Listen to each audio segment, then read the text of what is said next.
Hey guys, today we are going to talk about M.A.C Pro Longwear Foundation.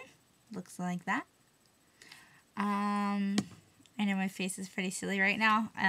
In case you can't tell, this is war paint. This is actually based off of Native American war paint, although I do not remember what tribe. But tonight for the doc, it was their Thanksgiving party, and we always dress up for their parties. So, war paint. This stuff is officially amazing. I've been wearing it for a while now. I don't remember exactly when I got it. I got it when the Venomous Villains line launched, and I love it. I do recommend that if you're going to use it, use a stippling brush. It's a lot easier. I've been using an angled foundation brush, and it's kind of a pain in the butt, but it works. I mean, it blends out. I have a stippling brush on the way now, so I love this stuff. Let's just talk about it. Starting with packaging. I love this packaging. It's a little dirty. I like that the cap locks to make sure it doesn't leak because I worry about that. And I just like the bottle in general. It's a nice bottle. It's very cute. It's 1 ounce like most foundations are. You'll notice that it's pretty universal that most foundations are 1 ounce. There are obviously exceptions to that, but yeah. Most foundations are 1 ounce, and this is the M.A.C Pro Longwear. I believe this runs at like $29.90 or something like that. That'll be in the down bar for sure. I'll link to this on M.A.C's website. I am an NC20, so I'm pretty fair. Not super fair, but I'm fair enough. And I am yellow based. The best way for me to describe how amazing this foundation is to just tell you a personal experience story I just had with this. Generally speaking, when I wear this, I don't bother to set it with a powder or anything. It dries pretty quickly, but I might touch it up with powder. But I've been using e.l.f.'s mattifying translucent powder over it, and then actually I really like the result I get with that.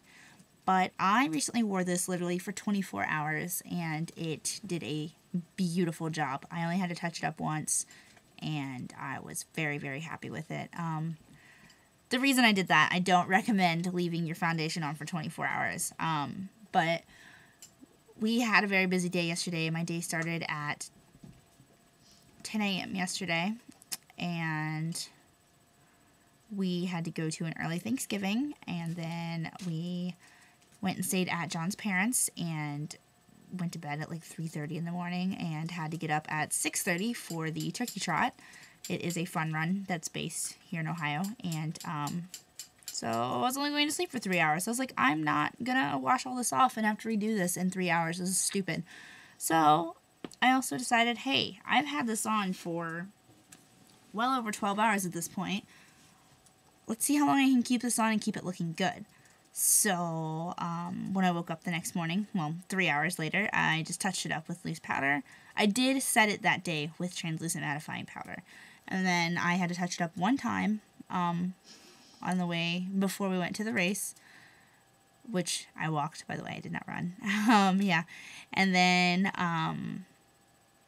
it was good again. I went to bed, and, well, we took a nap when we got back because we were exhausted. And then finally, when we got up from that nap, which it was at like 2 in the afternoon, so well over 24 hours. At that point, the foundation overall was fine. The only place I noticed a problem was from where I sleep like this. Right through here had a big streak of where the foundation had come off. But other than that, it still looked pretty good. I could have touched it up with powder and been fine.